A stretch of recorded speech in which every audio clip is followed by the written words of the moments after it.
All right. Positive energy all the time. Rep your city, rep your city. Everybody on Kick, Twitch, YouTube, and both of my Facebook accounts. I'm representing Chicago, Illinois. We got San Jose in the building. We got Greensboro in the house.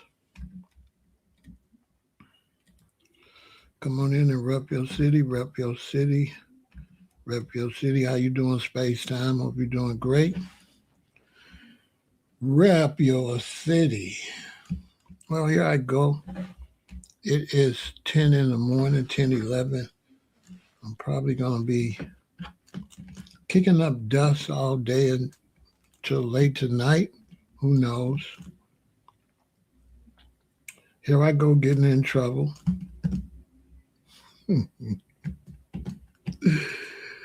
Shout out to all my ops out there that's watching me. Thanks for watching. You'll be all right. So everybody else is watching me. You're on the internet. Don't get all out of your body on the internet. Get yourself in trouble. Get yourself locked up over internet beef. I don't do beef. I'm vegan. So I don't do beef. Shout out to everybody in Texas. Oh boy, I'm going to get into this. The Democrats will lose because of immigration. We're going to get into that. Yes, indeed. The Democrats will lose because of immigration. Yes, indeed. Yes, they will. We're going to talk about that.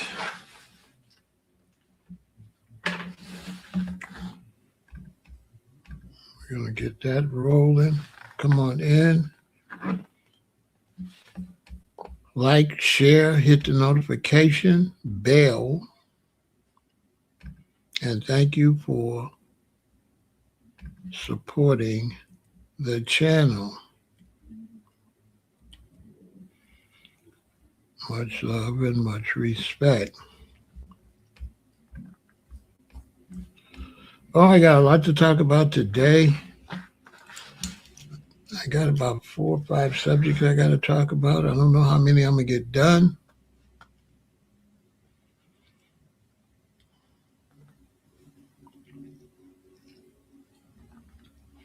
Took a little break from the gym. I guess I'll start back working out. I might just relax this week. I'll get one slight workout here in the office. I think I'll wait till next week and get it going. Yeah, so hit that like button, share, subscribe, support the channel. Your support is appreciated. Once again, I want to say shout out to Kathleen, better known on social media as Clem Monster. Clay Monster, KLEMONSTR 58. Much respect. Thank you for the birthday gift. I didn't get it until this morning because they put it in the wrong mailbox, and it sat there from early February till last week when they found out it was in the wrong box, and they put it in my box. So, sweetheart, I'm very sorry I didn't get a chance to thank you back in February, but I just got it. Thank you for your support, sweetheart. And thank everybody for their support, for watching me. I am a bit much. And I pay a serious price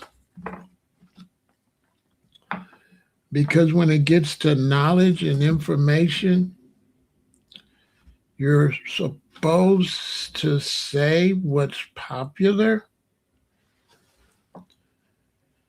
And maybe one day I'll do a live on that for you younger people. They have talking points in different belief groups. And when you're in a certain belief group or sexual group or racial group, there is certain things you're only supposed to say certain things. And so a lot of the things I say I'm not supposed to say. Bad boy. I'm not. I know I'm not supposed to say it. But I'm a professional rule breaker, and I feel like the younger generation needs to be let out of the box. You need to be let out of the box. They have these talking points. They have these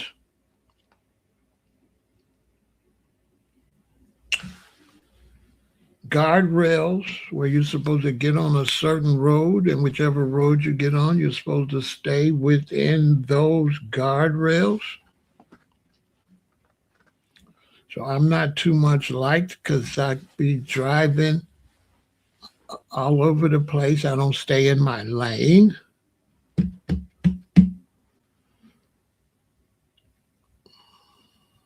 So I get in a lot of trouble.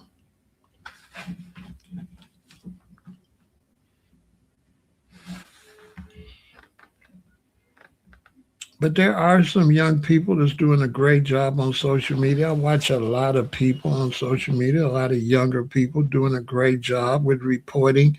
I try not to step on brothers and sisters' toes.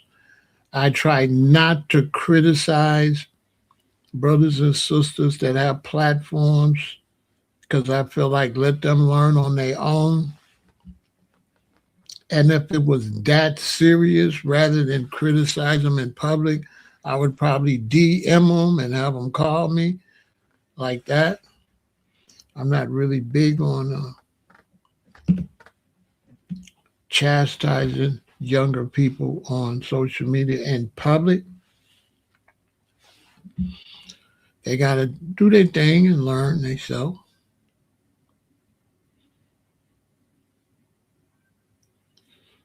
So that's what's going on. I seen one brother was blocked. I didn't get to see what he said. I would have liked to know what he said, but my moderators are doing a good job. Whatever he said, they blocked him before I could see what he said. Probably a good thing. I unblocked everybody. Y'all come on in, hit the like button, share, subscribe, hit the notification bell. We're going to talk about immigration and the Democratic Party and what's going on with that. The Democratic Party doesn't have a chance unless it changes its stance on immigration. The Republicans will blow them out, and the Democrats won't win anything.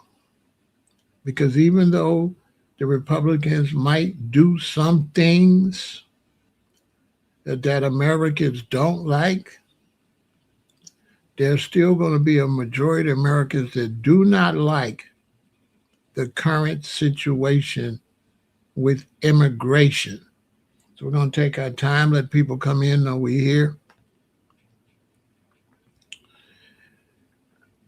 If you're going to be a content creator and go live, try to don't really start your conversation for at least 30 to 45 minutes. It does take that long for a lot of your audience to show up. So just don't go live and just start the conversation. Now, you could do that with a pre-recorded video, but with a live, Kind of take your time, let everybody come over. Typically, live streams don't really kick off for about 45 minutes, to be honest, and they really get good, believe it or not, an hour and a half or 2 hours, which sounds crazy, doesn't it?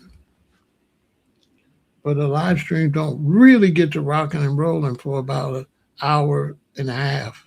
Is that crazy? That's why some of my live streams go 3 hours, 4 hours. That's why academics be doing 8 hours, 9 hours, because it don't really get good until it get good. Come on in. I got 25 people that I'm seeing here. It might be more than that. I'm on StreamYard, so it might not really show me how many people are watching. But come on in. Let me know you here. Rep your city. We got Greenville in the building. And rep your city, not your state, your city. Your city, your city. And I'm representing Chicago. To all my haters out there, I do not beef. I do not beef. I will never say nothing to you in public. I don't do arguments. I don't do beefing. And I will say something to you, but it's only going to be once, maybe, if you're kind of important, twice. But I don't go back and forth and back and forth. Also, if you're watching me, my brother Goshen is in the building, one of my top subscribers, been supporting me for years. Salute to my brother Goshen. Also, if somebody says something about me, don't tell me, okay? Don't tell me. Don't tell me. Listen, don't tell me, okay? Don't tell me somebody says something about me, okay? Don't do that, okay? Don't do that, okay? I'm always trying to help you all out. I'm giving you some game. I'm not telling you not to do that for my sake. I'm trying to tell you for your sake, especially if you're a man and you come over here and be like, Pharaoh, somebody was talking about you. I'm kind of like, okay, punk. you know what I'm saying? What the hell? You know what I'm saying? Okay, go put your pants on and come back. Okay? Because everybody knows Pharaoh don't care. I don't care. I don't do that. I think beefing is bad for my audience. I think it's bad for the audience. And I think it's negative. So come on in, hit the like button. We need to get some more people in here before I start the conversation. I don't want nobody to be lost and miss anything.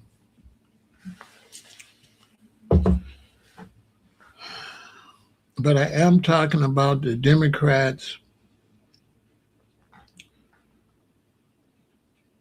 and they definitely, they don't have a chance if they don't do anything about immigration. They don't have a chance in hell. Immigration is a huge, huge problem. Huge. And this is not anti-immigrants. And this is what a lot of people don't understand. My stance on immigration is not anti-immigrants.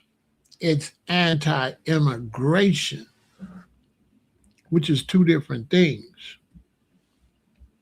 I'm anti-immigration because I don't feel that immigration is being done correctly. I feel like immigration is being done incorrectly, and I'm going to be talking about this again globally later on today. But today I'm going to talk about the U.S. Then I'm going to come back and talk about this same conversation globally, because this is a global problem. And these countries are going to have to step their game up, and they're going to have to change the way they're dealing with immigration. What is wrong with them? Do anybody know?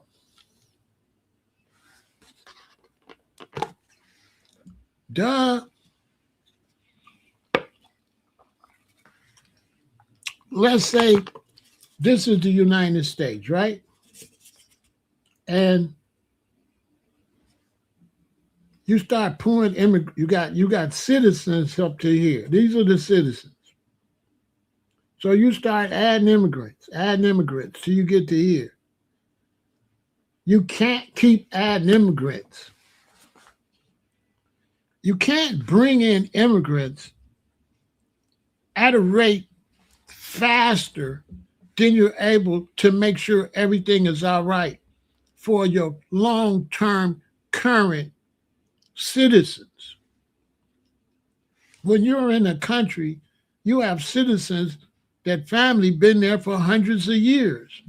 You can't stack new people on top of them without making sure that their descendants constantly have jobs and opportunity.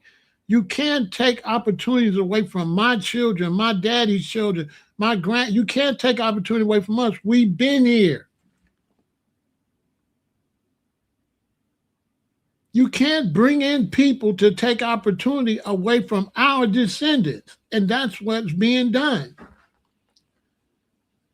The Americans that been here, they're bringing in people to take away opportunity from our children and our grandchildren. But we've been here and we fought every war.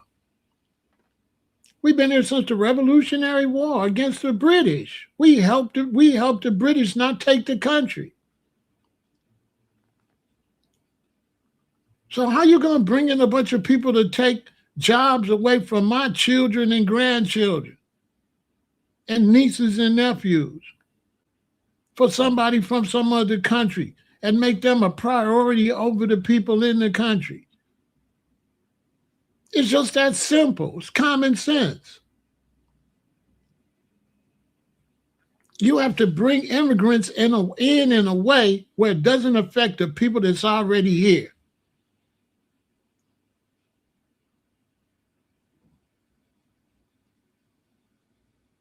Exactly.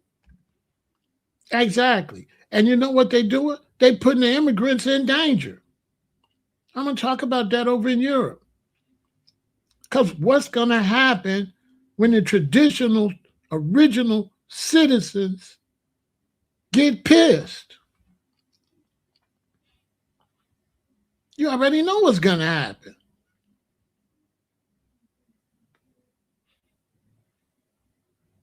And we're going to talk about that because it's happening in South Africa right now. The South Africans is like, what is you doing?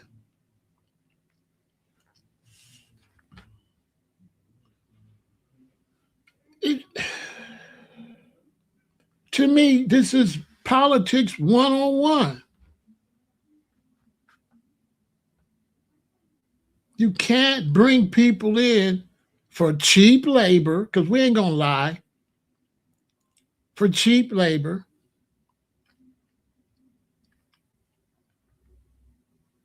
Let me give you an example. Nigeria got some of the most educated blacks in the world.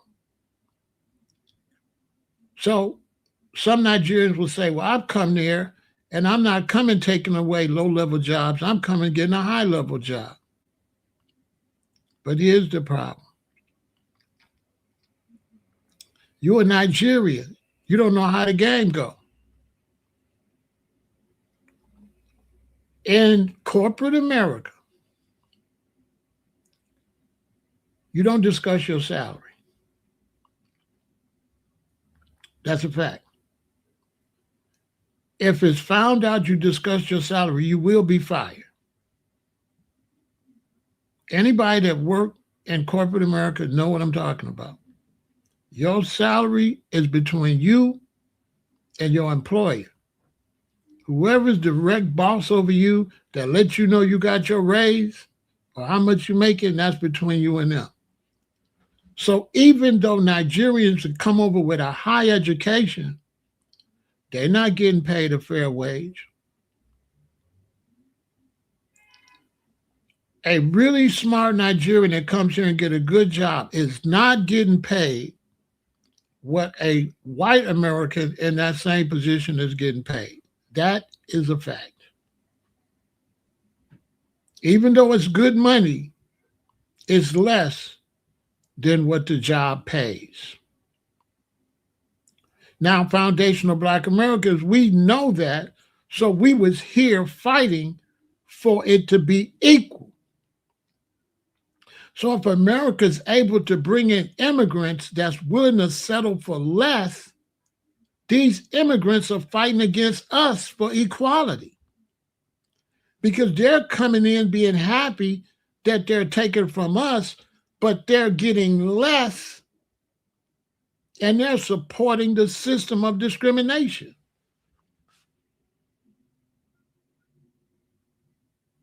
You coming in, whether it's corporate or whether it's on the farms, you're coming in picking fruit for something that Americans would never do.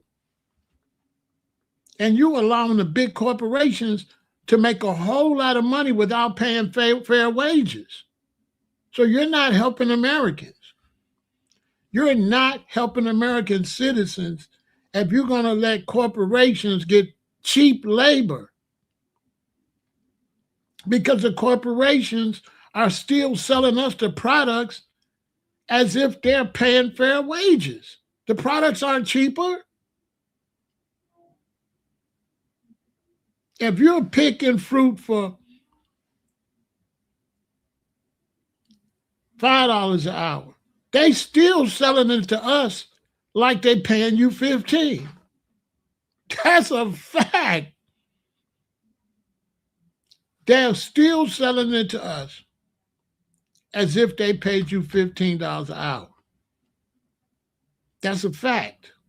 That's an absolute fact. So the cheap labor doesn't benefit the citizens at all because the citizens can't get the job because the citizens can't afford to pay their bills for that much. But the citizens are still paying an arm and a leg for the services. So they got the citizens of the United States supporting businesses that won't hire us and pay us a fair wage. That's a fact. If you hire a bunch of immigrants somewhere, but then trying to sell me the products, what? So you're going to undercut us, Americans. I'm talking about all Americans have been here, heritage American and foundational Americans. Their families been here.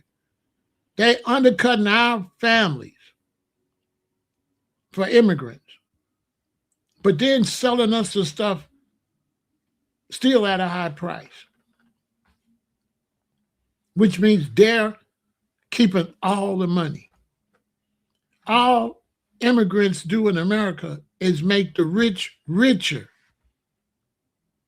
and take out the mouths of the working people. That's who they hurt.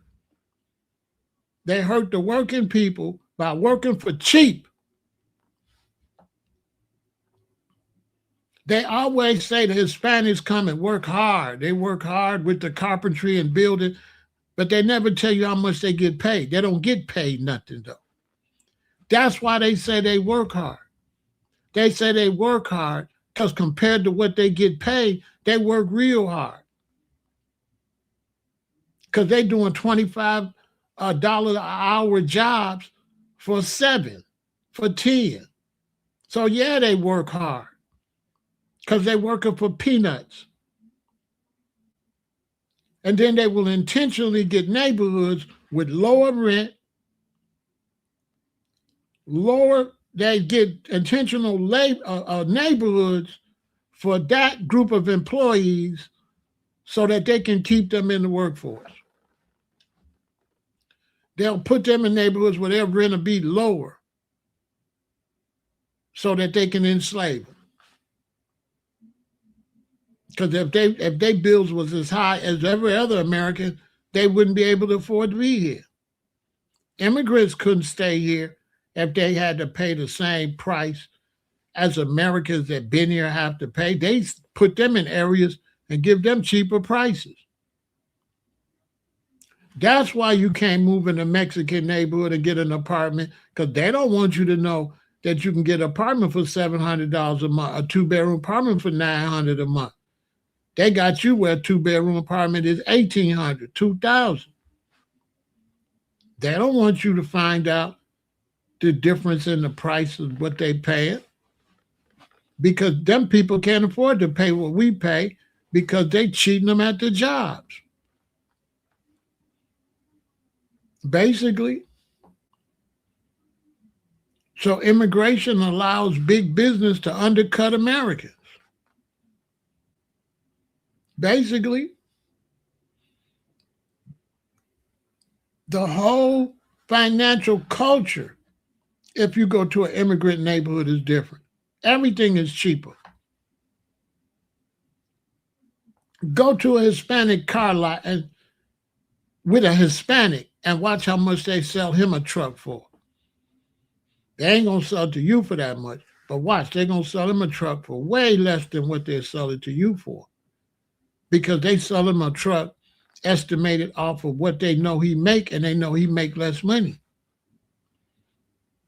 So they can't sell him a truck the way they could sell a truck to Heritage Americans or Foundation of Black Americans that make more money. So they get cheaper everything, and they work for cheaper. So they be in a worse situation than we be in, but for cheap. But they're able to help them live pretty good because they're helping what? They're helping the corporations get filthy rich. So the corporations look out for them in a cheap way. Whereas the rest of Americans want decent wages and decent prices for their home. And now this is affecting white Americans. So now they're complaining. Because the rich are so greedy, now it's starting to affect everybody in the United States. They got this thing where they say, oh, you don't want to do the job. No, you won't train us to do the job. There ain't no trade schools in America no more. My daddy went to trade school and learned carpentry.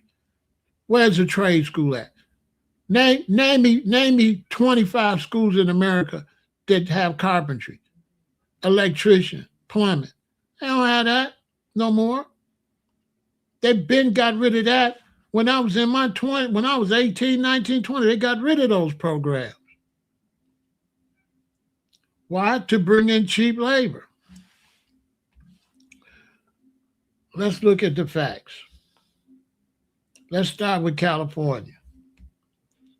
Immigration has notably impacted California through immense fiscal burdens on state and local budgets, competition for low-wage jobs, and infrastructural strain. These challenges are primarily driven by the cost of public services such as education, healthcare, alongside the economic pressure placed on native-born, low-skilled workers. So what do? This is why they give them free services. They give these immigrants free services so they don't got to pay them nothing. They're not really getting free services. They working for that. Okay, so let's say you're supposed to make, let's say the job's supposed to pay $25 an hour.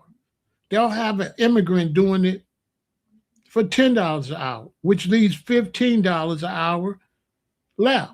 They'll take that $5 an hour from all of them and put it into these services and make you think they're getting free services. No, that's their wages that they're keeping and investing a small portion of the money they robbing them from for working for cheap, and they putting it into that stuff. So it's not free. They doing a job that might cost $20 an hour, but they getting $10 an hour, and all them free services is $5 an hour, and they still cheating them out of another $5 an hour. They're cheating them and taking all the money they cheating them from and taking a portion of that and making it look like they giving them free services. But they working for that. They're not giving them nothing free. They're working for that, and what they giving them, they got twice that amount of money. So they got this much money. They spend this much money on their free service, and they pocket the rest. So you're doing a job for to pay $20 an hour, you get 10, they get 10. Then they take all them $5 and put it into so-called free services, and they keep the other $5 on top of the profits, because they're going to make profits. If they pay you the regular wage, they still make profits. They're making enormous profits by underpaying you, and then taking that money from underpaying you and making it look like they're giving you free services, when really they're not. They're not giving immigrants nothing. They're working for everything they're getting because they're getting underpaid. But they undercutting all the rest of us Americans that been here for generations. They undercutting us. So they don't got to pay us the $20 or the $25 or the $30. They can give them 10 and $5 worth of free stuff and still pocket 5 and the other profits. Because if they're supposed to pay us 20, they're making 30. So they're making 10 on every person an hour. Right? So if they making 30 and they paying us 20, if they pay them 10, that's $20 they get to keep. Then they'll invest 5 in them. So that's 15 instead of 10. With the free services, they're still making more money.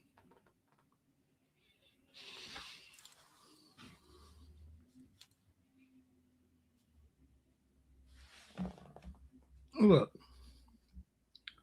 fiscal and taxpayer burdens, public services and education.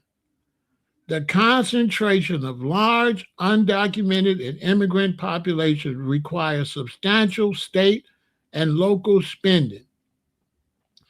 Estimates indicate that state and local taxpayers spend between $23 billion and $31 billion annually on public services for the undocumented population. A major share of this, over $12 billion, covers K-2 education costs for children and illegal immigrants. Now, they saying it's costing them $12 billion. They underpaying them, so they making $30 billion. So they're not giving them nothing. They're not giving them nothing. Them people working for that stuff. How are they helping people that's getting underpaid?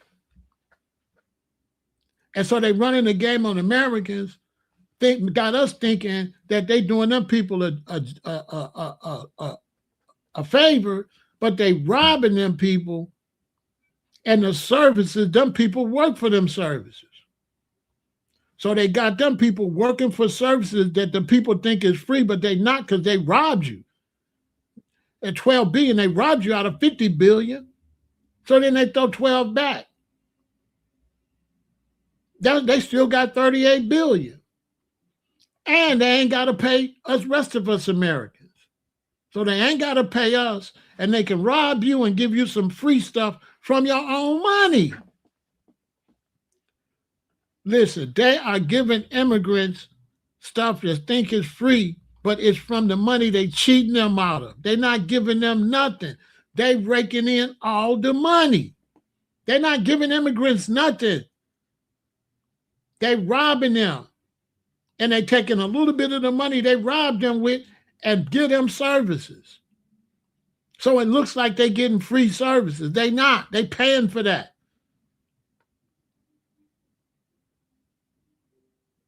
It's like you got a horse, right? If you got a farm and you got a horse, right? And you have a veterinarian come look at the horse. Are you doing it for the horse? No, you're doing it because you need the horse to work on the farm.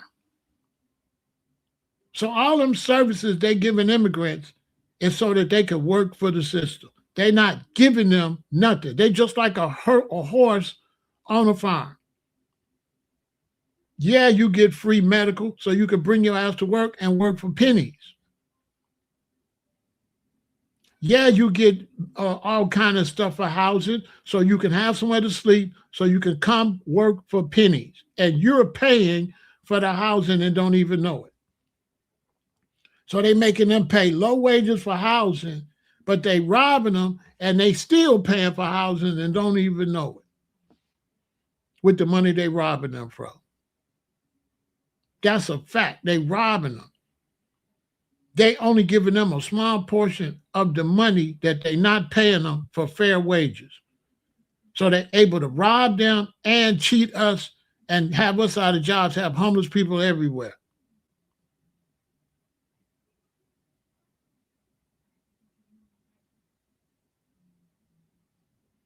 You understand?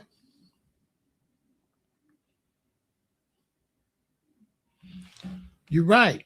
$10 is better than their country, but guess what? They're going down there and take their country and gonna send them back.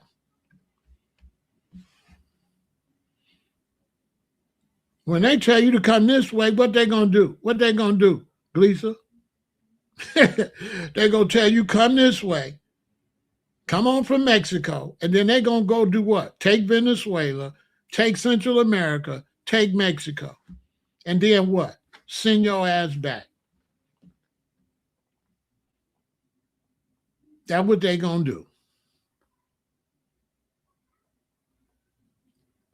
Exhibit A.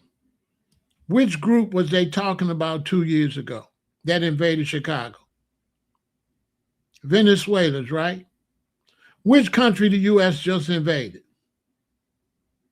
I said that, and everybody act like I know what I was talking about. And when it came true, nobody came back and said, you was right. I told y'all. I said they letting the Venezuelans up here so they can go take Venezuela. Now, I said that 2-3 years ago. Soon as the Venezuelans came, I said they're going to let the Venezuelans come this way, and they're going to go take all that oil and all that land, and then they're going to have Del Monte and Chiquita Banana and Sunkist down there, and then they're going to send them back, but they're going to go back and they're going to be working for the United States. I said that 3 years ago. And look, and it ain't a Venezuelan nowhere. Where they at? On their way back to work for who? The United States. On United States land, because there's no longer Venezuelan land now. So they're going to go back to their homeland, but it ain't their homeland no more. It's United States property. I told y'all that. They wasn't giving them people nothing. And that's the problem, Foundation of Black Americans, we got with other people, because nobody know the system better than us. Even white Americans don't know this system like we do. Young white Americans don't know nothing about this system like that. They think it's sweet. We the people that was robbed and cheated over here, so we know the game.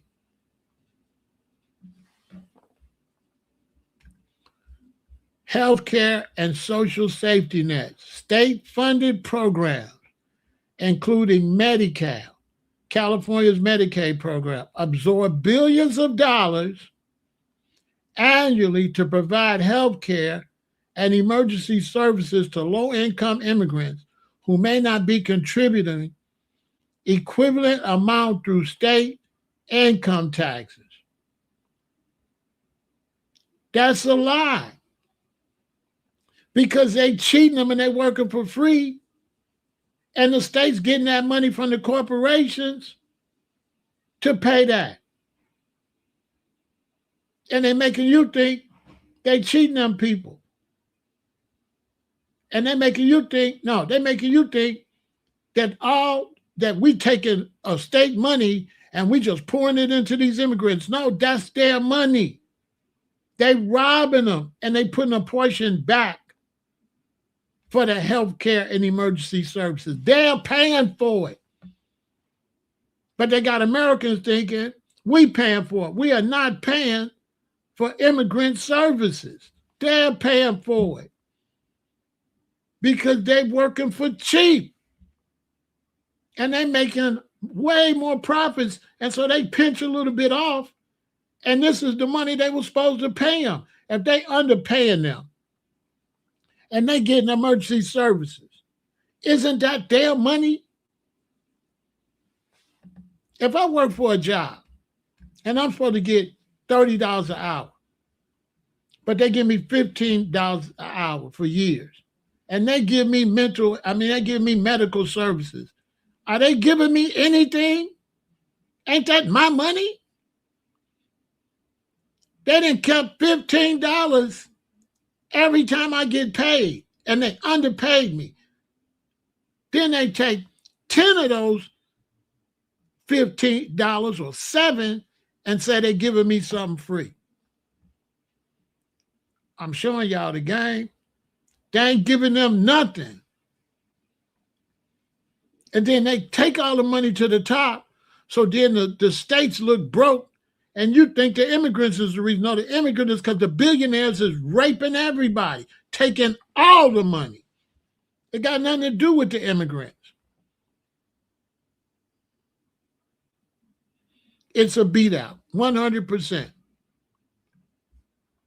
100%. That's the game they running. And so if we don't get the immigrants out of here, we can't force the businesses to do fair business because they're using the immigrants to do dirty business. I'm telling you, they using the immigrants to do dirty business. They can't do Jaleesa like that. So they don't want her working because she going to want what she's supposed to get. So they'll bring a woman from Mexico and cheat her, pay her $10 an hour for a $30 an hour job, keep $20, and then invest $7 back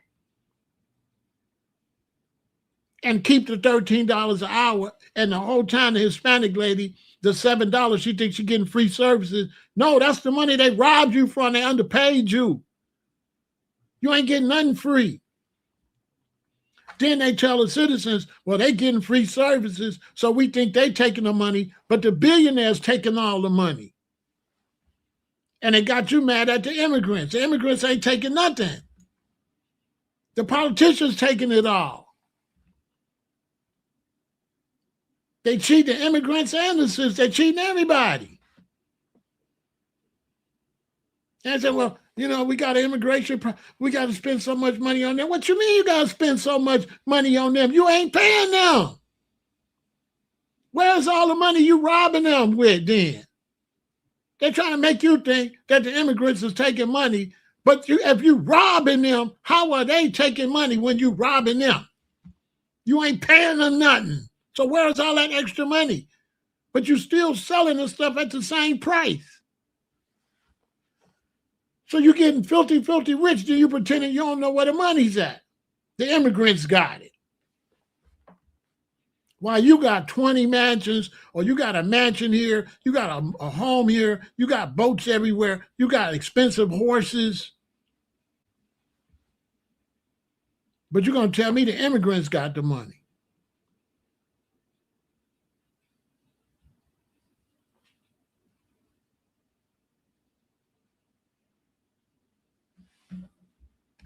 Look, wage suppression for low-skilled workers. California hosts a massive pool of immigrants with lower levels of education. Economists argue that this influx significantly increased the supply of unskilled labor, which can suppress wages and limit job opportunities for native-born workers with a high school diploma or less. That's a lie.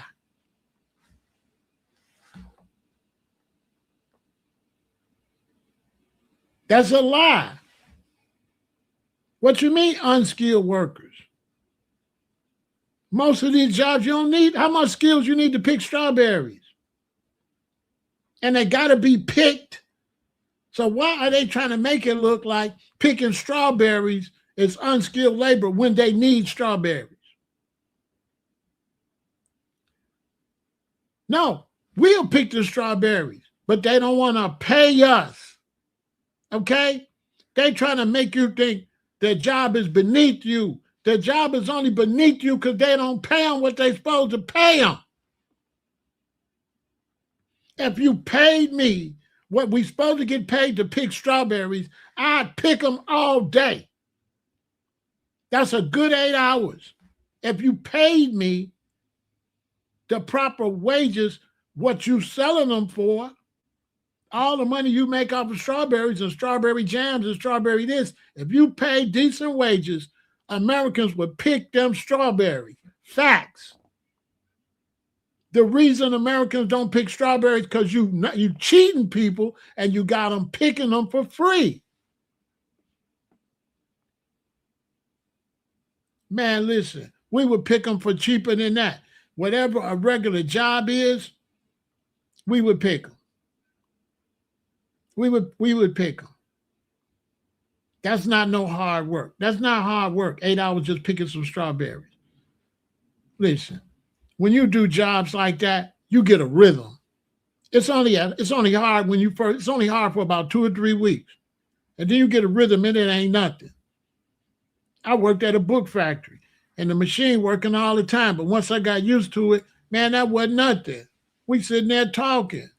8 hours go like that. 3 hours, 3.5 hours lunch, 3.5 hours go home. There ain't no work picking no damn strawberries. It's only work when they don't pay you.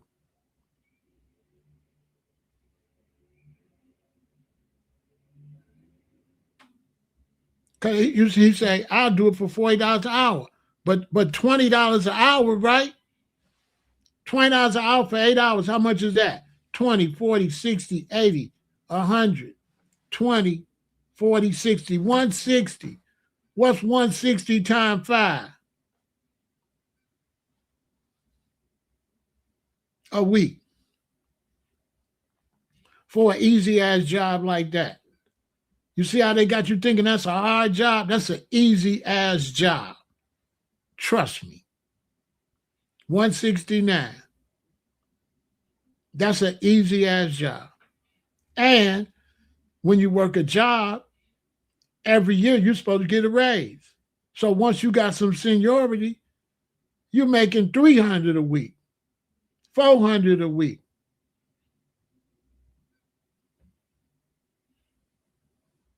$500 a week, $600 a week, and then they're gonna pay you more than that.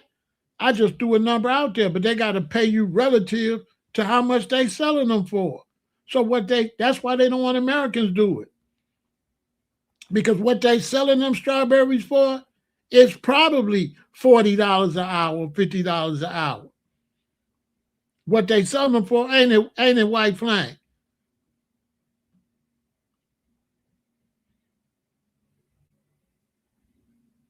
Listen, it's probably what they selling them for. And then if Americans do that, how much rent gonna be? If you're making $800 a week, right? Then rent ain't gonna be nothing. A 1-bedroom apartment gonna be like $1,000. Facts. It ain't gonna be no 2,000. All your bills gonna be lower though. You see what I'm saying, white flag? This is how they run all your bills. They're gonna have to make your bills relevant to what you earning. They're gonna have to make your bills relative to what you're earning.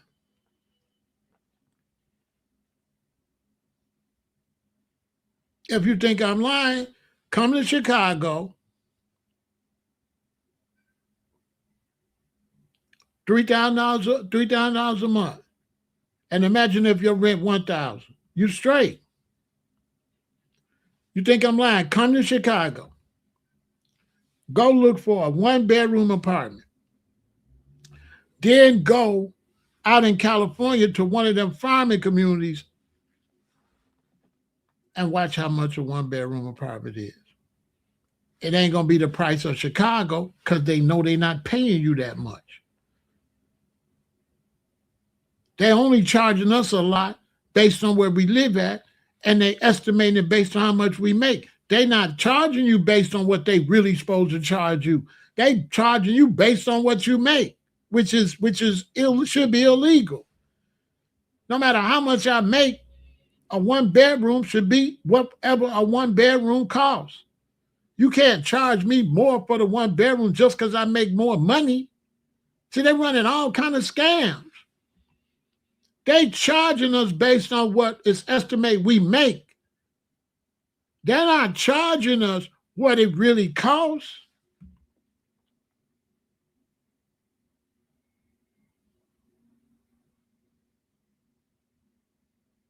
It's a scam. They're not charging them on them out there in that farmland where they picking at. They're not charging them that much for no house.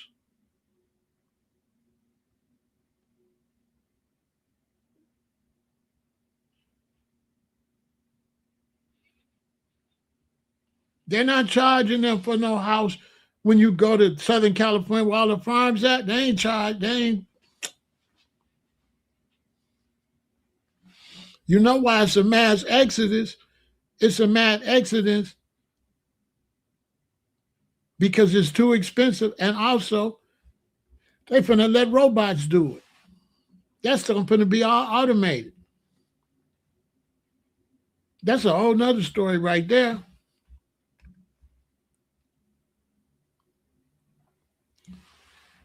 Labor market and wage impact. California hosts a massive pool of immigrants with lower level education. Economists argue that the influx significantly increased the supply of unskilled labor. That's a lie. There's no such thing as unskilled labor. What the hell is unskilled labor? They're all trick words.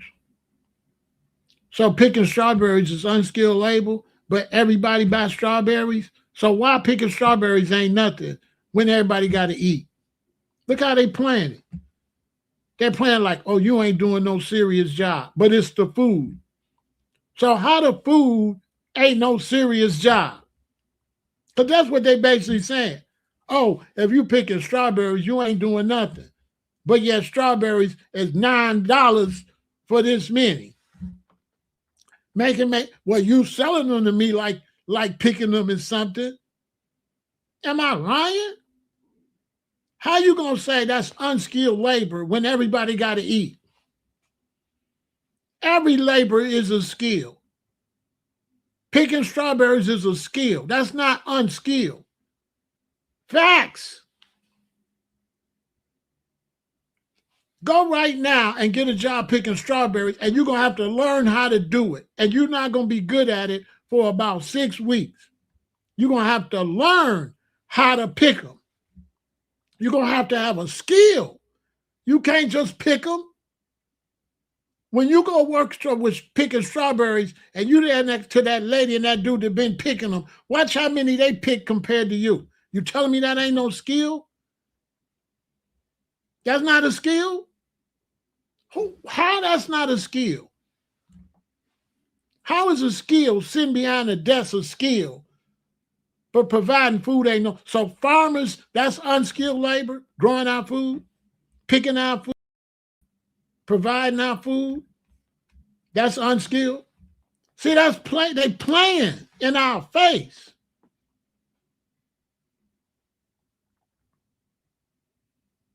It takes skills to play cards. It takes skills to jump rope. It takes skills. What can you do that don't take skills? How could you pick strawberries with no skills? You have to know how to pick these strawberries. It ain't nothing you can just go do. They call that unskilled labor. And then walking around in the office looking at computers is skilled labor. They never call that unskilled labor. If there was an unskilled labor and a skilled labor, the only skilled labor would be electrician, plumber, carpenter, stuff like that. None of these office jobs would be considered skilled. What's the difference in an office job and picking strawberries? Office job is not no skilled labor. I work for a stock exchange and I work for the United States government, the Treasury Department, and typically that ain't no different than picking strawberries. That wasn't no skilled labor. Just because I was in an office, I wasn't doing nothing, reading a doggone letter and sending it off. What skill that took? Come on. I'm a grower too. And yeah, it takes skills. Ask a grower. Ask a grower. Ask a grower if they can grow and harvest with no skill. Hey, listen, and they got trimmers, right? So when you harvest your crop, and y'all know what crop I'm talking about, it got to be trimmed. Ask somebody how good the trimmers are. And they would call that unskilled labor. No. And mostly in Hawaii, it'd be ladies. And they can trim fast and perfect. You have to learn how to trim that stuff. That's a fact.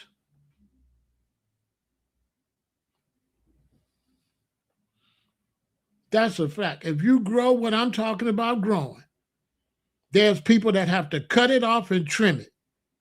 They're calling that unskilled labor. No, it's not. Not only that, you have to have special scissors. Yeah. You have to have them scissors that you close and they open up by themselves. Them little things you hold in your finger.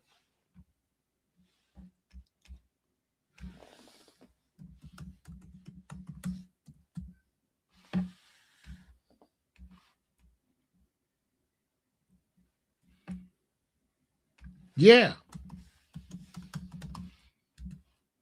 Yeah, you can't have the regular scissors. You got to have those little scissors you pinch with your thumb. Let me see if I can find some. They talking crazy. This is what you got to have. On my soul. On everything I love. This is what you got to have. This yellow one right here. On everything. Oh, shoot. I pushed the wrong thing. Hold on. This is what you got to have. Facts. This is what you got to have. They open up by themselves on everything.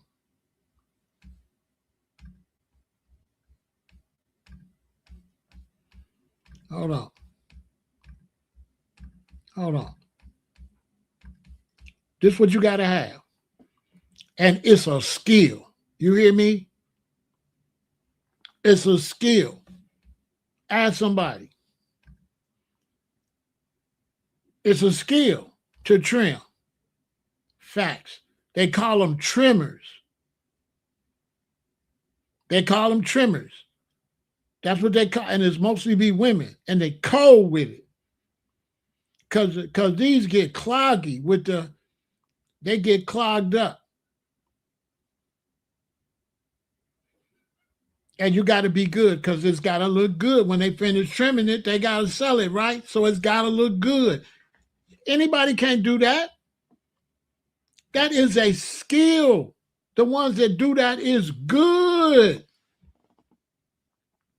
I've never worked no job where it didn't take a skill. If you go to a car wash, them dudes washing that car got a skill. They ain't washing it like how we wash a car. No, they car washers. They car washers. They ain't just no. Once you wash cars all the time, you develop a skill. You learn how to cut corners. You learn a faster way to drive. You learn a way not to have no streaks. You learn how to do it. You learn how to do it. So what the hell is unskilled labor? That's a play on words. There's no such thing as unskilled labor. Don't exist. Every labor takes a skill. They're playing in our face. Housing affordability. Rapid population growth driven by immigration has increased the demand for affordable housing in an already heavily constrained market, exacerbating homelessness and driving up the cost of living. Look, man.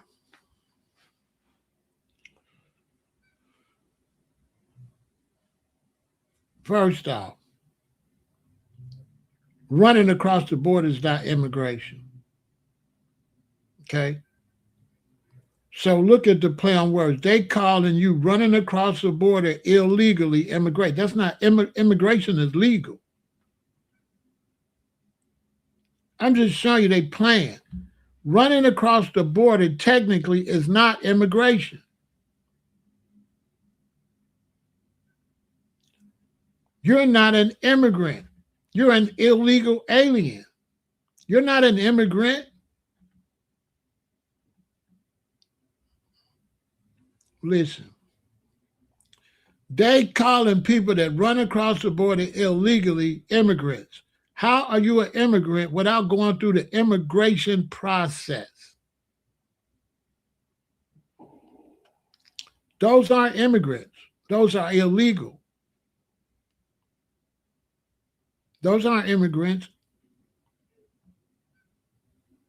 They're calling illegal people immigrants. Immigrants are people that go across the border legally and go do everything they do to become citizens. Run across the border is not an immigrant. That's an illegal alien. Always has been. They always called them illegal aliens, was what they've always been called. Always. I lived in California. They were called illegal aliens.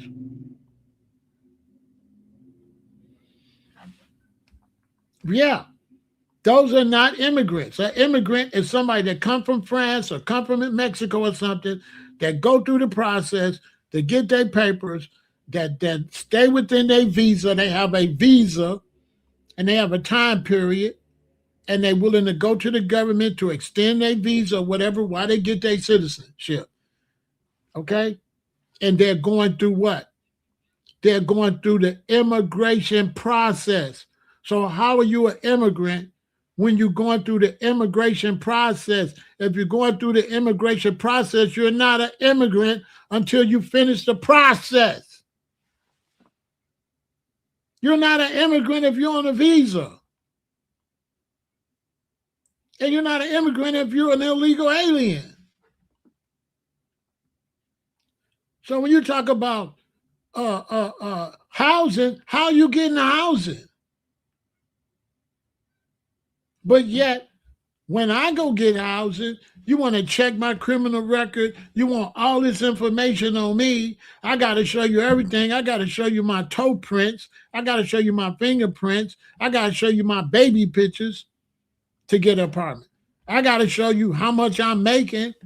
Man, listen, everything I love. When I moved to Prairie Shores,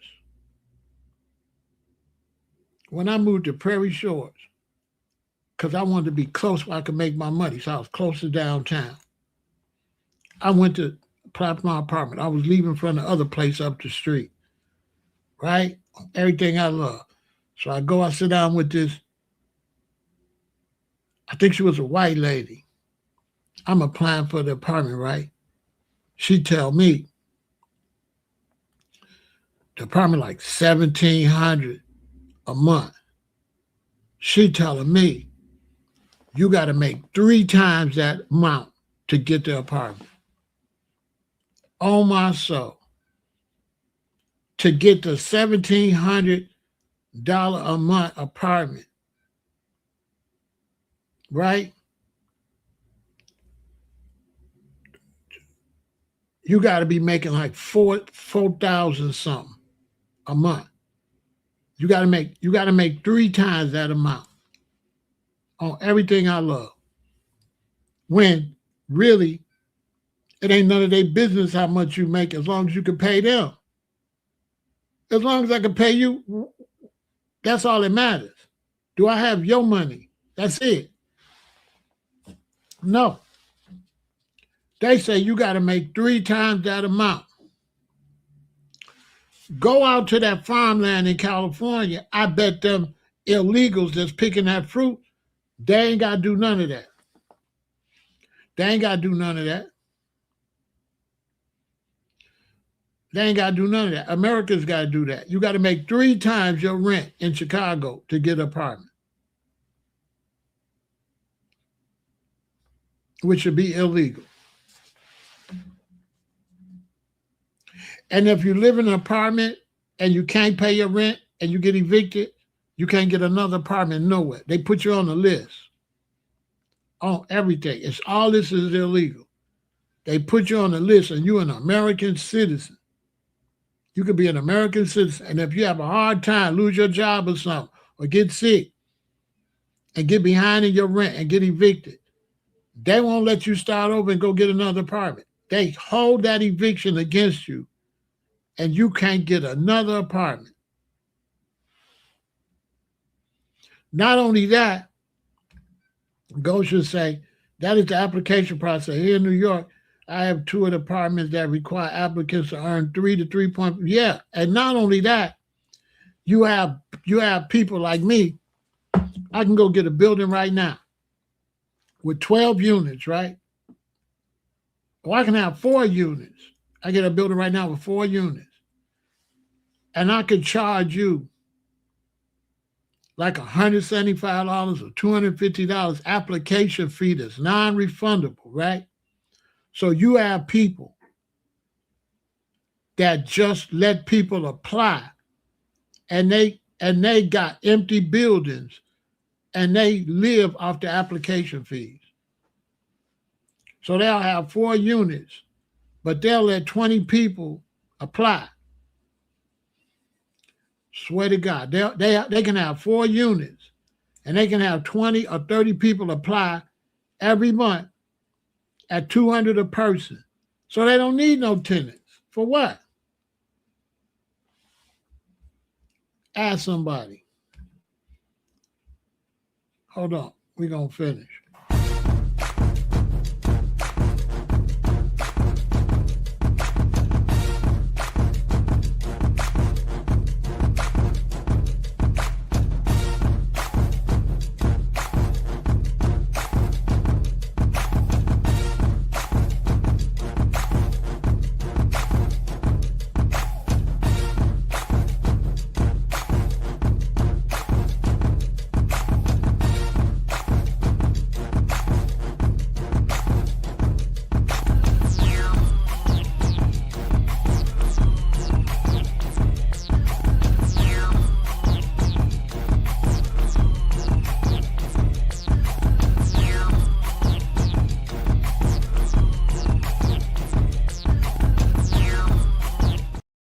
Look, why would they give you an apartment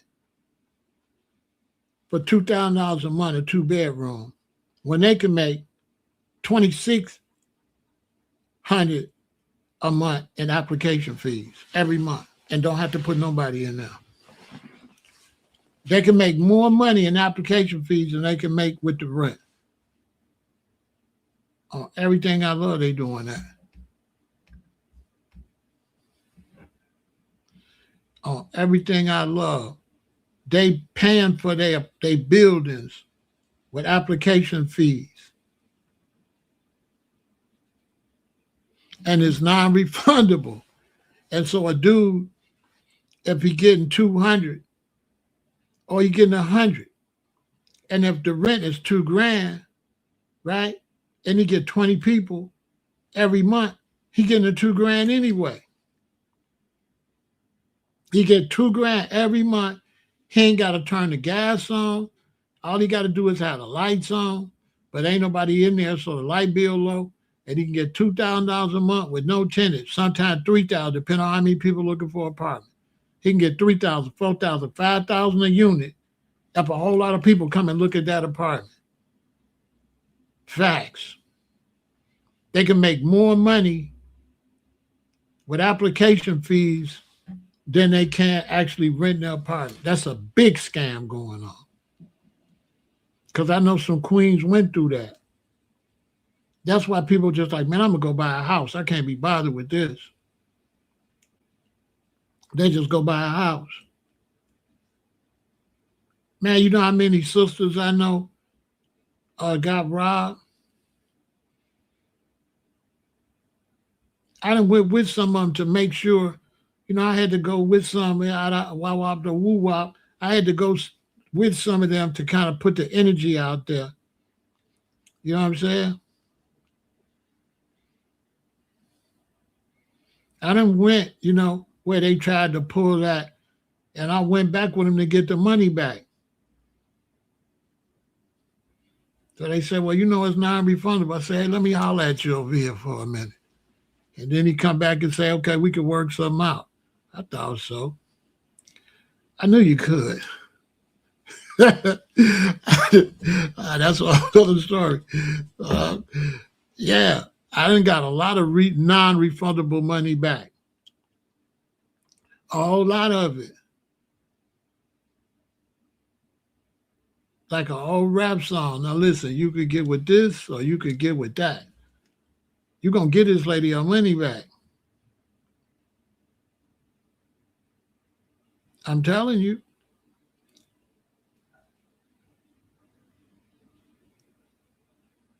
Yeah, an eviction is held against a renter forever. But they ain't evicting them illegals.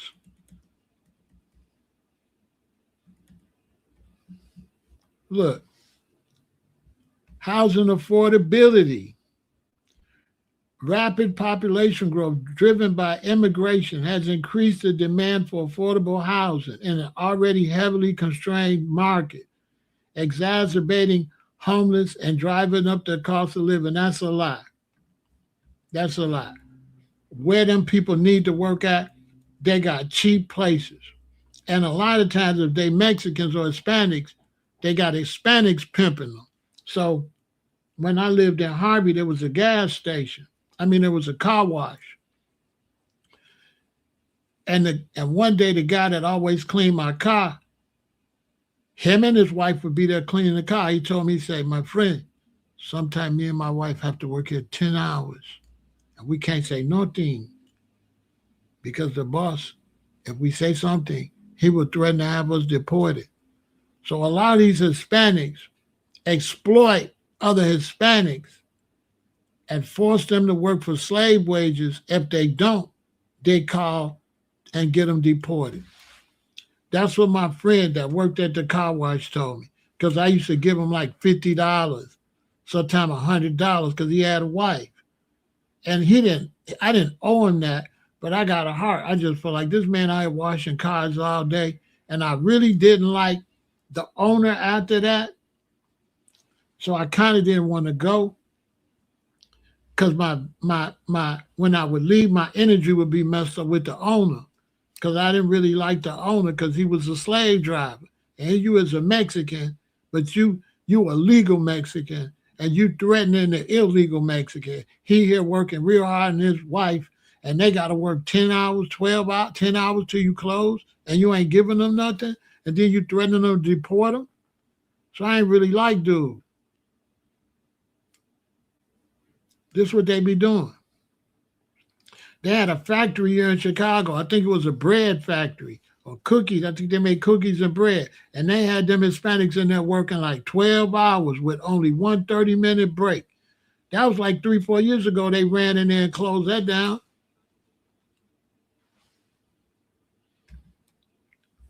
Look, Texas, public services and infrastructure costs, unprecedented surges at the U.S.-Mexico border place heavy burden on local municipalities. Citizens in border towns often face strained healthcare resources, increased emergency response time, and stretched budgets due to the cost of processing and humanitarian aid. Texas is required to educate all children, regardless of immigration status. U.S. citizens in some school districts experience larger class sizes, and local taxpayers face higher property taxes burden to fund a specialized bilingual program required to integrate large numbers of non-English speaking students. That's because they don't have a legitimate immigration policy on purpose. As long as them people can't speak English, they can exploit them.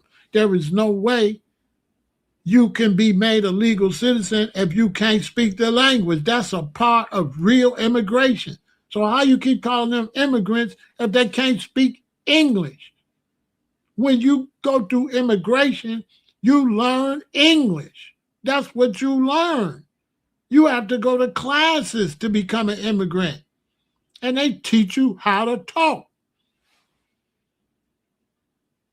So they calling these people immigrants. They're not immigrants. They're illegal aliens. Because if you was an immigrant, you would go through an immigration process and you would know how to speak English. You cannot get your certificate as a citizen if you can't speak English. So what's the purpose of having people here that can't speak English? To rob them and exploit them and have them at a disadvantage.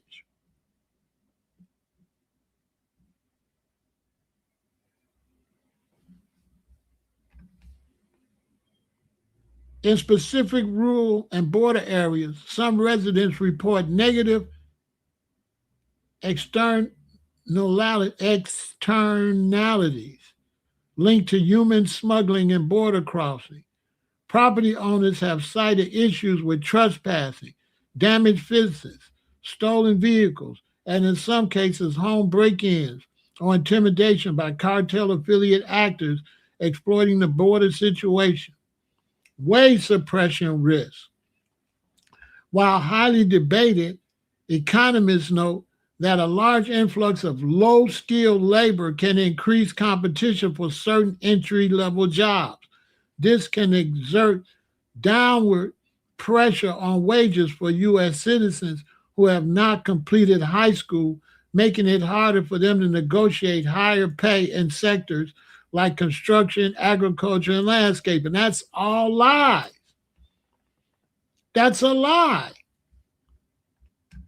There is no job that you cannot be trained for. They lying. You don't have to go to school. What they mean you got to go to school? Okay, how did they do this stuff before they had schools? You went to a job, you get on a construction site, they give you a job that don't take a lot, not a special skill job. So you got the wheelbarrow doing the bricks, and then you learn with somebody. They'll place you with somebody that's doing the roofing, and you be a helper. And then after helping, you learn how to do it. This is how America always did it. You didn't have to have no skill. You got the skill at the job. Listen, my father was a carpenter. He went to trade school, right? What was trade school? Trade school was taking them young men and sending them with people doing real building houses. And then my daddy and them would be with the people building real houses and learned how to build our houses.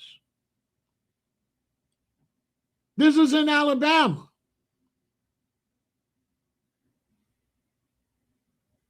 Trade school was going on site and learning the trade. Like I worked at a book factory. Every position and every machine, you had to be trained. If you were the ones that loaded the paper, you had to be trained how to do that. If you was a cutter that cut the books, you had to learn how to do that. And they would put you with somebody that already know how to do it, and then you would do it with them. Every position in the factory, they put you with somebody that was already doing it, and you learned on they what happened to the word on the job training. There is no better way to learn how to do a job but at the job. Duh. So now they talking to Americans like we stupid and gonna say, well, no, Pharaoh, you can't work here because you unskilled.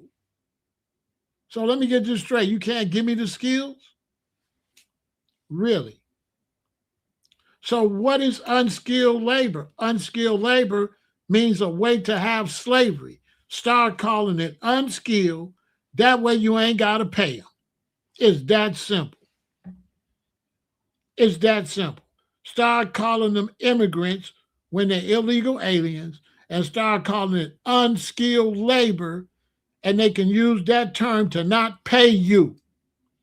So when I worked at the book factory, that was considered unskilled labor. But there was black men that had worked there for 20 years that had 2 cars, big houses, and was getting paid.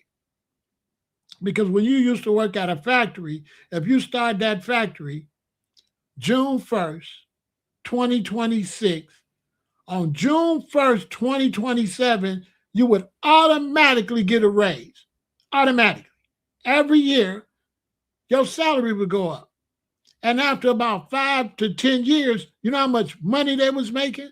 So if you worked at a factory 15 years, you know how much money they was making?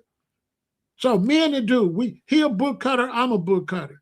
But he been there 15 years and I've been there 2 months.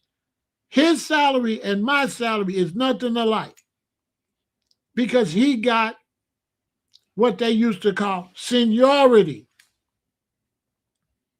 And he's been doing it. So even though he's doing the same job I'm doing, he's making twice, 3 times what I'm making because he got paid for how long he been doing it. And what was that based on? That's based on he been there, right? Because everybody be like, well, why would he get paid that much? Because he been there, and when he been there making books, how much did the book factory make? So the more the book factory make, the more money they make, they would share it with the workers. I've been here, you done saw how many books. So you got to cut me in. Now they don't cut you in on the profits. Back when I got in the workforce, they cut the employees in on the profits. So a man that been working there since he was 20 and now he like 55, you know how much money he making? My daddy was a bus driver. Same bus driver when he started as he was when he retired. You know how much he was making when he started? And do you know how much he was making by the time he retired? Same job. He used to say, yeah, when I first started driving the bus, nurses and stuff used to make little comments. But after driving 10 years, I was making more money than a nurse. He said, I'm making doctor money based on your seniority. How did my daddy learn how to drive the bus? They put a bus driver on. My daddy was also a trainer. My daddy also was the one taught you how to drive the bus. You learned how to drive the bus at the job. Period. They stick you with a real bus driver and you watch him.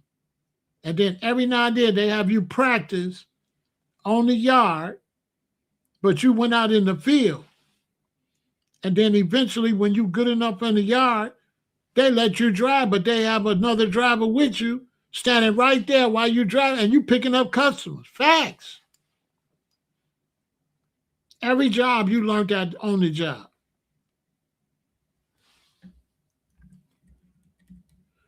Look at this. The rapid influx of tens of thousands of migrants into Chicago has intensified systematic challenges for longtime residents. Key impacts include strained city budgets, redirecting resources away from long-standing local needs, increased competition for lower-wage jobs, and community disruption from intense federal immigration enforcement. The sudden arrival in migrants placed immense pressure on city services, forcing Chicago to spend hundreds of millions of dollars on emergency shelter and housing. That's also a lie. That's a lie.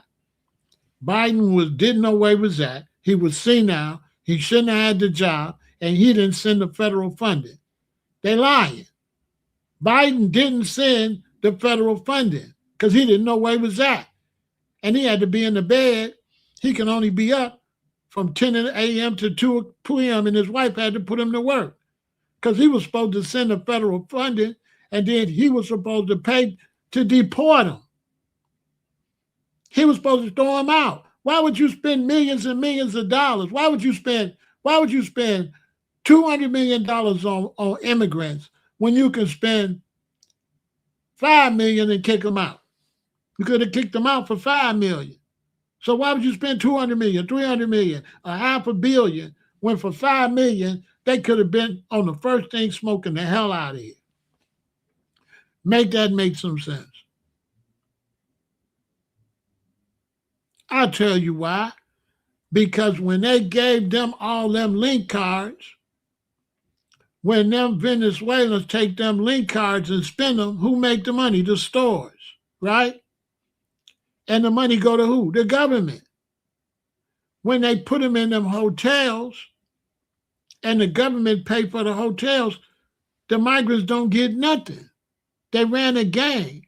They got you thinking they was helping the migrants. No. If I got the hotel and they fill up my hotel with migrants and the government is cutting me a check, are the migrants getting money?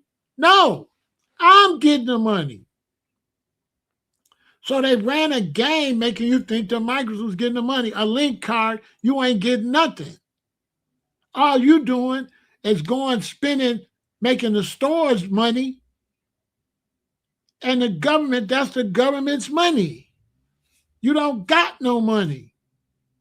All you doing is helping the stores and helping the hotels.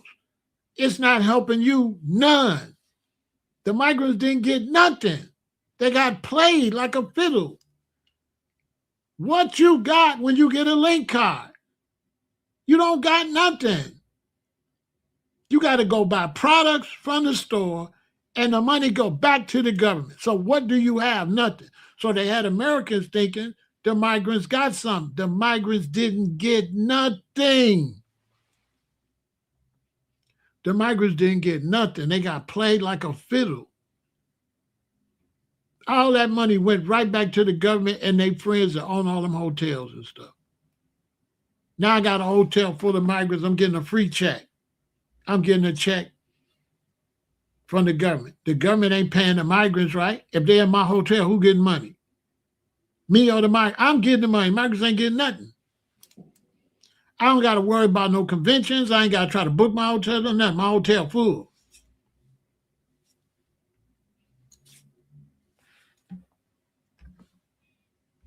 Local safety net. Organizations and healthcare providers have struggled to keep up with the overwhelming demand for services, leaving longtime residents facing long wait times. Furthermore, the climate of fear surrounding immigration enforcement has severely impacted public health. Many residents, out of fear of detention, have missed vital life-saving medical appointments or canceled ongoing treatments for chronic and lifetime-threatening conditions. Another lie. No, all of the illegals that was here was scared. There was a bunch of people that didn't belong here in the first place. So when you pile more people that didn't belong here, they figure when they come to get them, they're going to get them too. But all of a sudden, the problem went away. All of a sudden, You don't hear nothing about no illegal migrants in Chicago. Y'all ain't noticed that? All of a sudden, you don't see no videos about no illegal migrants. All of a sudden, you don't hear no money being spent on no illegal migrants. All of a sudden, you don't see no videos about no Venezuelans in Chicago. You know why? Because they gone. They pimped them and sent them out of here because they knew they couldn't survive here. How they going to survive here? What jobs? What jobs they going to do?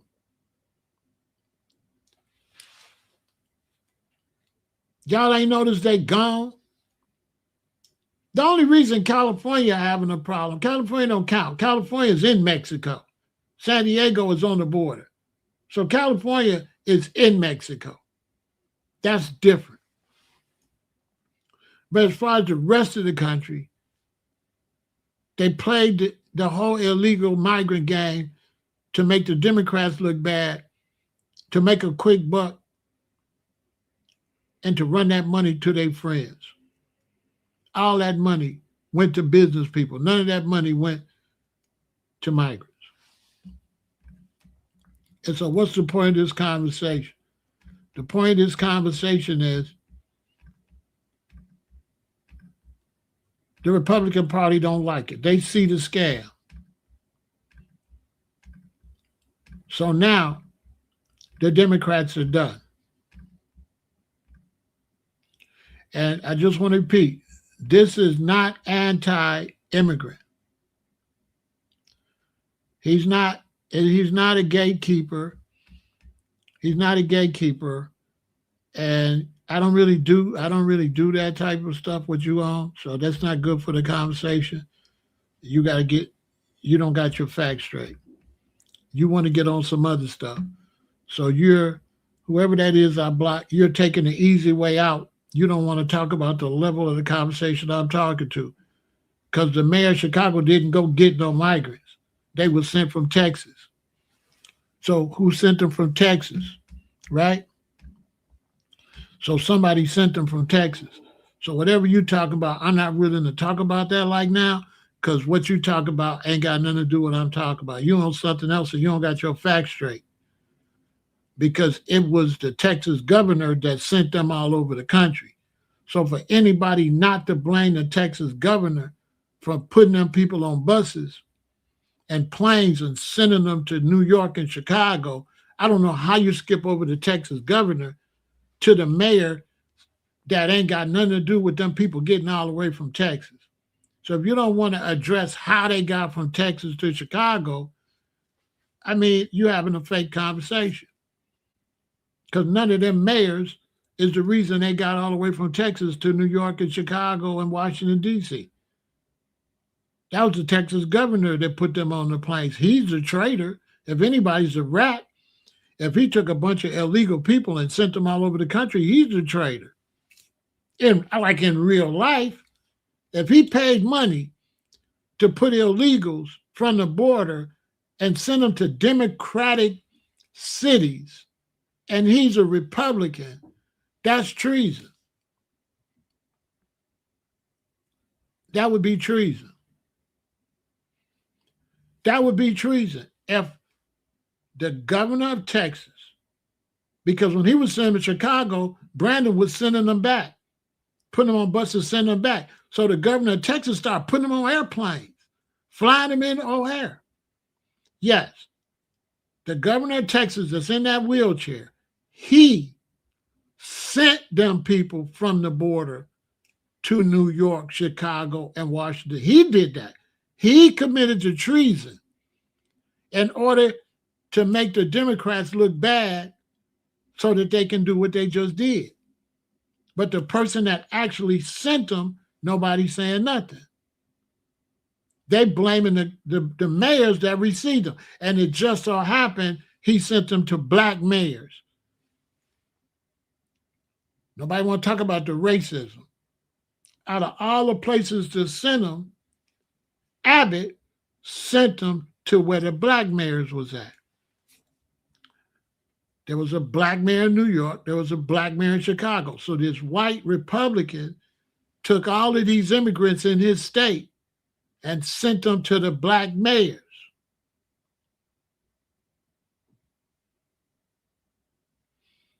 because they were sanctuary cities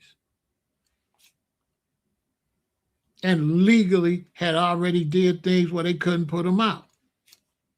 So that was sabotage from the Republican Party did that. Because what he was supposed to do is shut the border down and send them back across the border. Why would you send them further north if you're in Texas? Send them back. You're right on the border. Why would you send them thousands of miles this way when you can send them, 20 miles that way? So I don't want to talk to political hacks because most political hacks are emotional politically, and I try to avoid that conversation because most of them don't be knowing what they're talking about. They be on some Republican, Democrat. I don't really talk to them because they don't really be intelligent. They be like the Bears versus the Lions. To them, it's like a gang. I don't mess with the Democrats and the Republicans. I don't talk to them because really political hacks is the dummies. They're the ones that the game being run on. So if you a cheerleader for the Republicans or the Democrats, you the sucker, you the one they running the game on. Because at the end of the day, the people that's running the game as corporations, they're not even Democrats or Republicans. That's the money people doing that. That ain't Democrats or Republicans doing that. That's the money people. The Democrats and Republicans are funded by whoever pay for their campaign. And the people that pay for their campaign ain't Democrats or Republicans. The people that supported Trump ain't Republicans or Democrats. They rich business people. You can't be a mayor, a governor, or nothing without the big corporate people funding your campaign. Then when things go wrong, they blame the politician and not the ones funding it. That's a whole nother conversation for another day. So while you blaming politicians, I know you ain't on my level. I don't even want to talk to you. You don't know what's going on. Where did the money come to put them on planes and buses and send them north?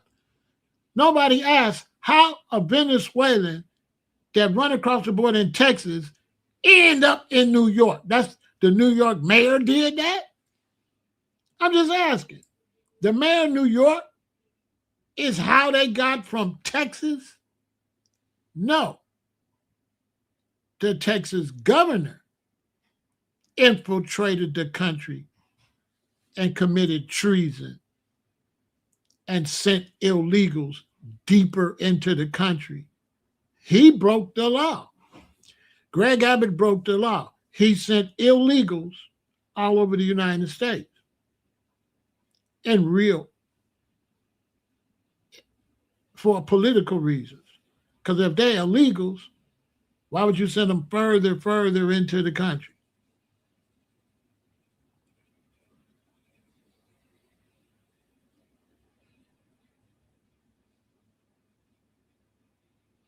And I told y'all why. They sent them further into the country because they was the ones, listen, there was billboards and radio announcements in Venezuela to come to America, allegedly. If you're smart, listen. Who told those people to come to America, all the way from Venezuela? There were billboards and advertising and commercials telling them to come to America. They came to America. Now, what's the odds that America invaded Venezuela? And now that America is going to take Venezuela, where you think the Venezuelans going to be? Back in Venezuela. And Americans are going to own the oil, the number one oil producer. Americans going to have the best land to grow the cocoa, to grow the chocolate, to grow the coffee, to grow the fruit, to grow the vegetables. America wins.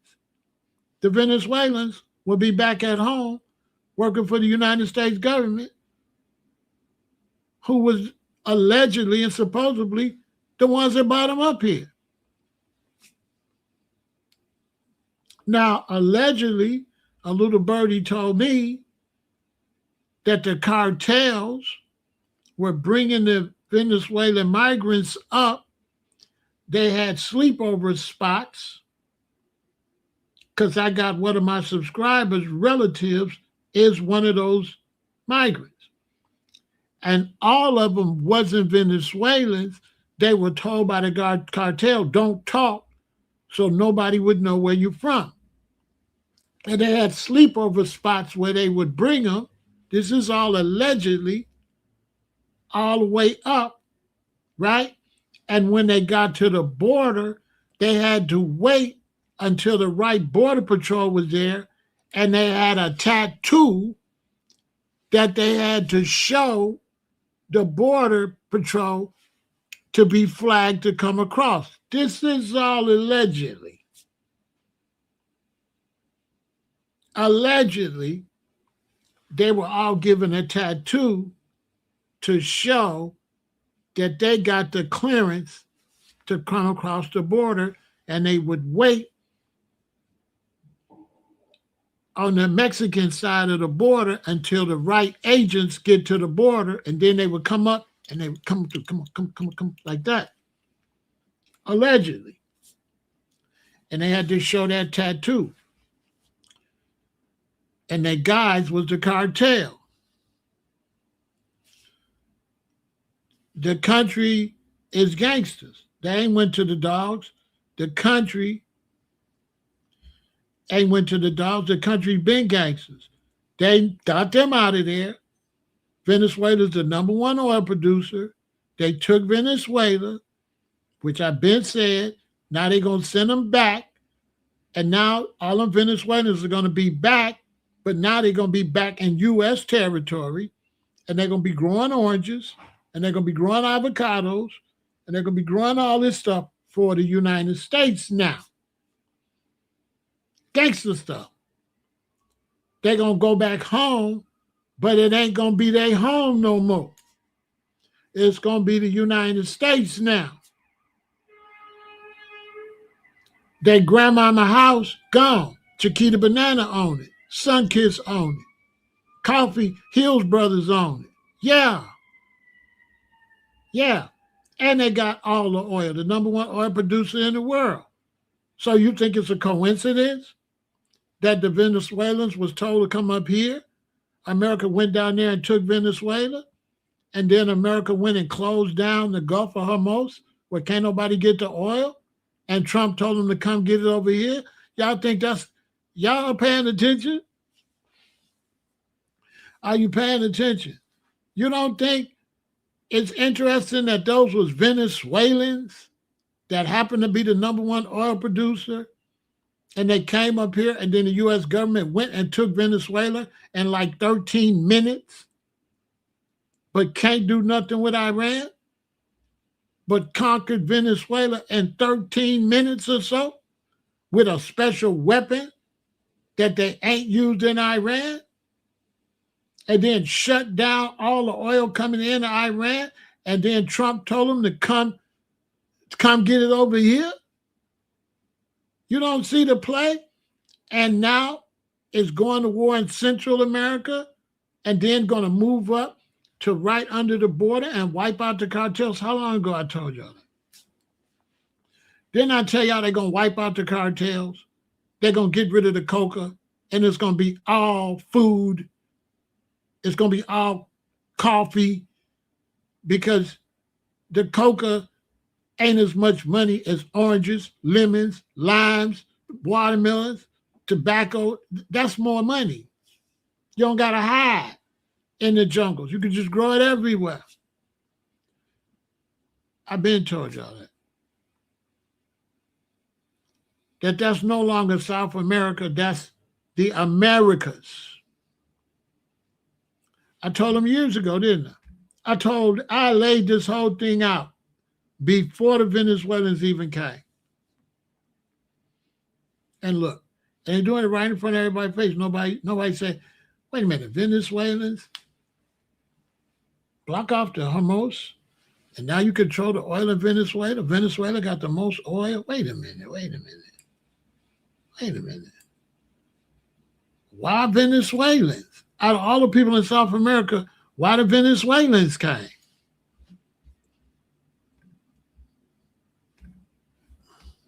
It was slick. Yep, they're going to have the avocados. What's the plant that you make liquor from? Tequila. What's that plant? The plant to do tequila? Lindsey Graham said he's going to go to war with the cartels. He's going to send the drones to get the cartels. That's coming next. They're working from Venezuela. Coming up. Now they attacking them in Central. They ain't talking about that. They're in Central South America. Right? So this is the United States, right? This is Mexico. This is Central. This is Northern South America. This is Central South America. This is the bottom of South America, right? So you go and you attack Venezuela at the bottom. You in America, you at the top. Are they not sandwiched? So now America's working up like this. From Venezuela up to Central, clean all that out. Mexico, and where would there be to run? Nowhere. Smash them like a bug. Yeah, they're Guave. Also, what happened in the United States? What happened with the peaches last year and the year before? It got too warm in Georgia.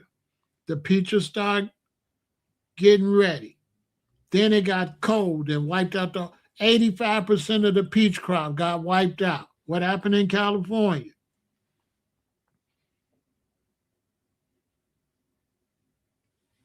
The crops got wiped out because the weather been acting funny. So they need more growing. They need areas to grow. California, the crops got wiped out. The last couple, the grapes, remember the grapes got destroyed in California? A lot of the crops getting wiped out. So they got to grow more. They need more area. I told y'all they was going to take Canada all the way to the tip of South America. They're going to call it the Americas. I said all of this. 2 years later, Trump said what? He wanted to take Greenland. I told y'all all of that.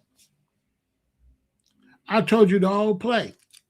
But I couldn't say too much because they demonetized me because I was telling y'all too much. So the government, I believe, told YouTube, don't get rid of them. Just tell them to shut up. Because I asked YouTube, why y'all demonetize me? They said, why y'all demonetize?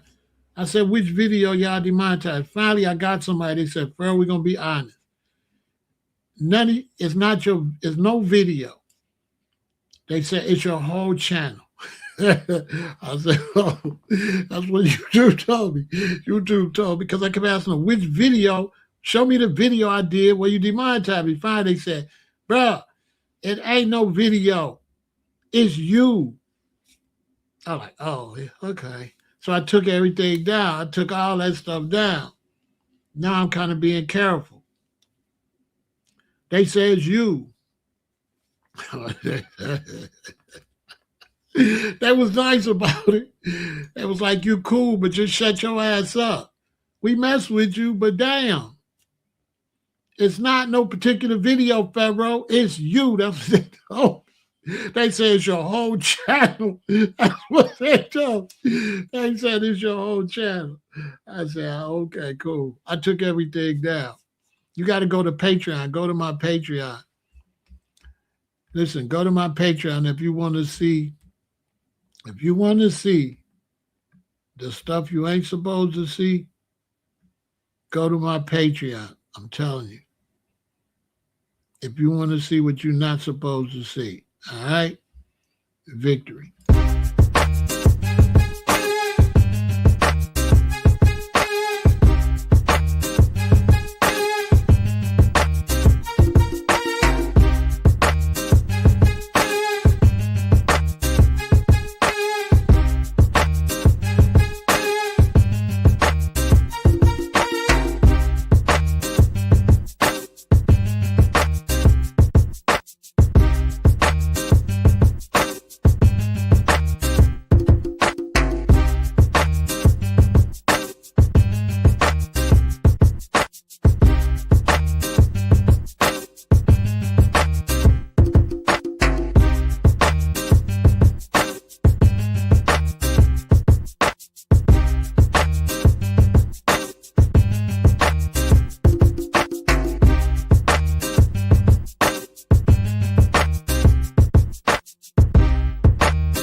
have been there unite with gangsta.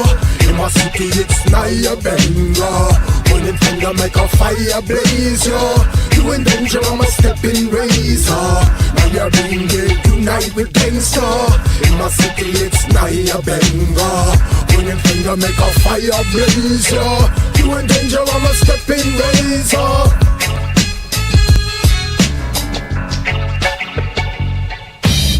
Your locks out like Shaq, I box out. Any snakes in the can trying to pop out. Don't drop out or cop out, get a drop now. Locks blowing in the wind with the top down. I'm fly, dude, you can't do what I do. Frosty and flashy with the heart of a sado. Living God true with hair like wool. Pass the Charlie Tool and cool and make me get a pool. Naya been there unite with gangsta. In my city it's Naya Benga. Pointing finger make a fire blaze, yo. You in danger, I'm a stepping razor. Naya been there unite with gangsta. In my city it's Naya Benga. Pointing finger make a fire blaze, yo. You in danger, I'm a stepping razor. Yeah, Thug House Rasta, Where my Rasta at? Where the dogs at? It's rough out on the streets of the shop. You better watch your back, boy, you're bound to die. Spitting out the sky, it gon' fall in your eye. Black people, you can make it if you try. You caught slipping, then you gon' get killed. Tell you these niggas in the shy is ill. They don't call it ill, stay here for nothing. These niggas out here don't be huffing and bluffing.